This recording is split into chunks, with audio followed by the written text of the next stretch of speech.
What's up, everybody? Thanks for watching today, baby. All right, guys, today we're going to talk about Matthew Perry's autopsy report. This just hit the news articles just recently, so let's jump right in. It says here, and I'll post a link to this that I'm reading in the description. So it says, Los Angeles County released Matthew Perry's autopsy Friday, which is today, with the Friends actor cause of death determined to be a result of acute effects of ketamine. Medical examiner said the autopsy details trace amounts of ketamine were detected in Perry's stomach. He was reported to be receiving ketamine infusion therapy for depression and anxiety. Per the medical examiner's report, his last known treatment was 1.5 weeks prior to death, and the ketamine in his system at death could not be from that infusion therapy, since ketamine's half-life is 3 to 4 hours or less, meaning that it would be eliminated. Half of it would be gone in 3 to 4 hours, right? And then another half in another 3 to 4 hours. So the timeline doesn't make sense. So it's obvious that he got ketamine from a different source and took a decent amount of it on his own without being supervised. So it says ketamine is a dissociative anesthetic with medical and surgical uses. It's also known for recreational drug use due to its dissociative nature. According to the report, toxicology testing revealed ketamine levels were at 3,540 nanograms per milliliter in Perry's blood. For context, the medical examiner's office said in surgical setting, levels for general anesthesia are typically in the 1,000 to 6,000 nanogram per milliliter ranges. So he was on a heavy dose there that he took. If you're comparing doses for general anesthesia, and this is somebody taking those same doses in a private setting in their hot tub, it's a recipe for disaster, guys. It says the report determined Perry's official cause of death to be from the acute effects of ketamine, with contributing factors including drowning, coronary artery disease, and buprenorphine, aka Suboxone, aka Subutex effects. Buprenorphine is used to treat opioid use disorder, which everybody watching this on this channel, you already know all about Suboxone / buprenorphine, hopefully. And if you're new to the channel, please subscribe if you are interested in hearing about Suboxone or Bupe. Also, it says here, the manner of Perry's death is described as an accident, drug, and drowning related. At the high levels of ketamine found in his post-mortem blood specimens, the main lethal effects would be from both cardiovascular overstimulation and respiratory depression. Drowning contributes. Okay. And then I'm also going to read some parts here from the actual autopsy, which you'll also be able to find in the link that I post in the description box. So this is on page 8 of the autopsy report. Matthew Perry's cause of death is determined to be from the acute effects of ketamine.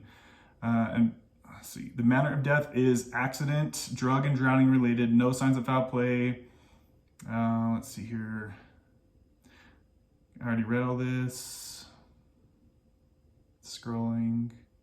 Buprenorphine effects are listed as contributory, even though not at toxic levels. So he wasn't abusing his Suboxone and taking way too much. Due to the additive respiratory effects when present with high levels of ketamine. Let's see. Autopsy shows no fatal blunt trauma. There's another part I wanted to read. Scrolling down here. Also detected was bupe, an opioid-like drug used in treatment of opioid addiction, as well as acute and chronic pain. But it's obvious with his past, it looked like he suffered from painkiller addiction for many, many years due to the history that I was just reading. It looked like all the way going back since 1997. So, okay, also, respectively, non-toxic levels of benzos, lorazepam, were detected.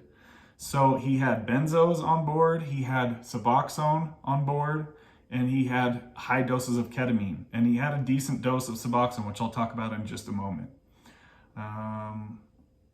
Clonazepam, however, was not detected. Neither was alcohol, or meth, or cocaine, or heroin, PCP, or fentanyl. So he wasn't on any of those.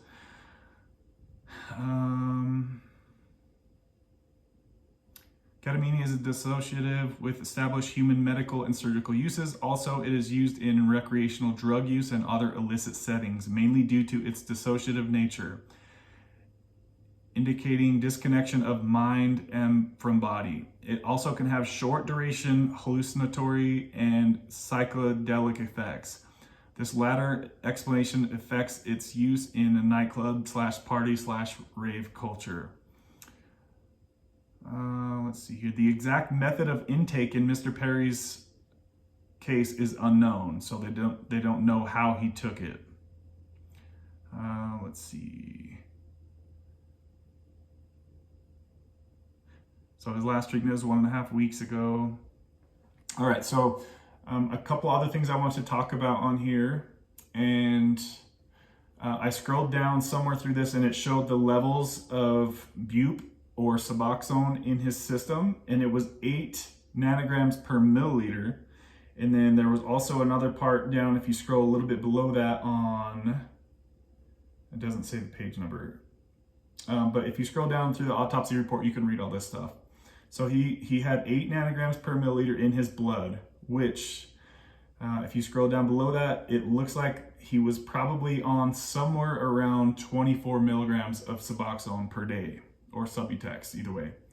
So he was obviously still struggling with probably cravings, or maybe he was just addicted to Suboxone. He didn't want to go through the withdrawal, or maybe he was still having cravings and he was worried he didn't want to go out there and find fentanyl off the streets, which both are valid reasons to stay on bupe, right? As we all know watching this. So he was on a high dose of bupe, which can slow the heart down, right? And he also had some benzos in his system. Now he's also in a hot tub. So it's just like all these things, the perfect storm came together and probably just slowed his heart rate down, slowed his breathing down. And he was just so relaxed, and he just probably fell asleep and drowned it. He was too relaxed and he couldn't wake up. If you weren't on those substances, if you were to drown, your body would wake you up because you would be freaking out, right? But if your system is so relaxed and calm, it's not able to do that. Something else here to finish up. I was just reading about his history. It says previous struggles with substance abuse. Matthew Perry did not shy away from discussing his struggles with drug and alcohol abuse, and recently shared his story about addiction and recovery in his memoir titled Friends, Lovers, and the Big Terrible Thing. Was released in November 2022. During the height of his career on Friends, Perry said that he was battling severe addiction to alcohol and opioids, specifically Vicodin, which he was helped given to treat pain after a 1997 jet ski accident. So just like many of us who have struggled with addiction, it started from some sort of accident, right? Or broken bone, or dental procedure, or whatever the heck it was, right? A lot of people get started with their opioid addiction with something like that, and many occurrences. So it says his addiction to Vicodin only grew from there, and in his memoir, he revealed that at one point he was taking up to 55 pills a day, and he weighed an unhealthy 128 pounds. That would be horrific for your body, your liver. Perry struggled with alcohol abuse long before this. He had started drinking and misusing alcohol when he was young. He remembered taking his first drink at the age of 14. I read somewhere that it said that he was an alcoholic at the age of 14. But here it says by the age of 18, he was drinking regularly. When combined with his addiction to opioids, his polysubstance addiction was so encompassing that he admitted to being unable to even remember filming seasons 3 through 6 of Friends. Wow. So he was just out of it. He was just numb. He numbed his spirit so much through the drug use that he don't even remember that stuff, which many of us can relate to, right? Perry had many issues caused by substance abuse. He had various health struggles over the years that his doctors often contributed to his substance abuse. In early 2000, Perry was hospitalized with pancreatitis, a condition often attributed to alcohol and prescription opioid use, the two specific disorders that Perry struggled with. He was in and out of the hospital with various ailments after that, including multiple stomach surgeries. However, it was not until 2018 when, after waking up in a hospital bed with no recollection of how he got there, Perry knew he needed to make a drastic change in his lifestyle. His colon had burst. Now listen to this part, guys. We always talk about constipation when it comes to being on opioids / kratom / Suboxone. Any of those three things can cause severe constipation. So if you are on those medications, listen to what we talk about on this channel. You need to stay hydrated. Drink at least a half a gallon of water a day if possible. If possible, more, guys, if you're on these medications. You need to monitor your constipation because of what happened here. His colon had burst due to the severe misuse of OxyContin. And remember, guys, it's not just Oxy and Lortab that can cause that. It's Suboxone, like he was still dealing with here. It's kratom, fentanyl. All these things can cause severe dehydration and constipation. A powerful addictive prescription opioid, and he had been in a coma for 2 months because his colon ruptured, guys. That is crazy scary. And that's why it's so scary when you are constipated from these medications, because you hear stories like this. There are other actors as well. I think it's Tom Arnold who had talked about having the same exact thing happen from his Lortab addiction, right? The doctors told my family that I had a 2% chance to live, Perry recalled, and admitted that when he knew that's when he knew he needed to make a drastic lifestyle change and started his journey towards sobriety once again. And just finishing up here, Perry estimated that over his decades-long battle with drug and alcohol abuse, he spent over $9 million on substance abuse treatment.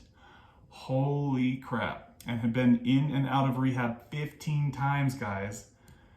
Look at how much energy and time and money he had to put into his recovery. And it's just like, sucks to know this and hear so many people struggling with addiction like this. That is an incredible amount of effort and energy and cost and time that he had that he had to spend on his recovery. However, after his 2018 medical scare, he knew he had to get serious about recovery. And in October 2022, he told the New York Times that he had been sober since early 2021. It says in here, the last thing I'll say is that he devoted his life and resources to helping others get clean and turning his former Malibu beach home into a sober living for men. The retreat was open from 2013 to 2015. And that solidified his journey to help others in their recovery. So really sad. I personally watched countless hours of Friends and enjoyed many laughs. He was a very funny guy, and it really just sucks to know that, you know, as I was watching all those episodes of Friends over the years, I had no idea he was struggling with addiction like many of us. Many people on this channel have gone through the same road that he went through, right? So it just really sucks to see, guys. Really sad stuff. If you have any comments, questions about this, please feel free to post them. Remember, guys, that we do meetings every Wednesday to talk about this exact stuff: addiction, recovery, Suboxone, methadone, Sublocade, kratom, opiate addiction recovery, guys. You are not alone out there. Come hang out on our Wednesday live streams. When football season is over, we'll go back to the Sunday live streams as well. So we'll have 2 meetings a week for you guys.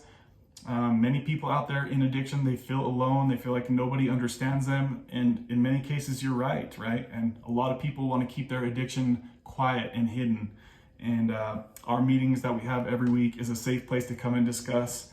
And you'll be surrounded with like-minded people who have been where you are. Okay, so hit the subscribe, hit the like, and we'll see you guys on a Wednesday live stream. Bye.